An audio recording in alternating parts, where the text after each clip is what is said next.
The clever general. Thousands of years ago, there was a famous Chinese general with a reputation for being an astute and cunning leader.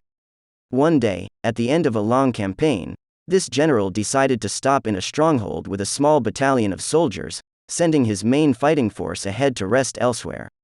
Meanwhile, one of his enemies catches wind of this and decides to march his army of hundreds of thousands of soldiers on the general's all but defenseless position. In the middle of the night, the general's awoken by one of his men, who breaks the news: the enemy's close. They'll be there before daybreak, and the tiny band of soldiers in the stronghold will be no match for their numbers. Hearing this, the general stops and pauses. Understanding his predicament, he instructs his men to stand down, open the gates, take down the banners from the walls, and hide.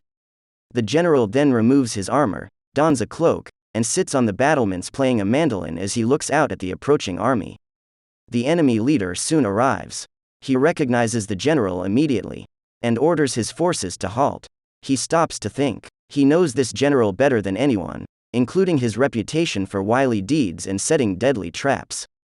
He waits some more. The presence of this infamous general, sitting there with such nonchalance, makes him question himself. Was the information he received false? Is the general luring him into a trap? Or is it a double bluff? Is this a ploy to make him question himself and the general is, in fact, as defenseless as he seems? He waits some more, and then he orders his forces to retreat. Moral of the story: first, your reputation is crucial and can deliver all sorts of positive outcomes. Second, there's often a cleverer, more strategic way to achieve your goals. Never assume it takes sweat, blood, and tears. Look for a method of attaining the same results with less effort.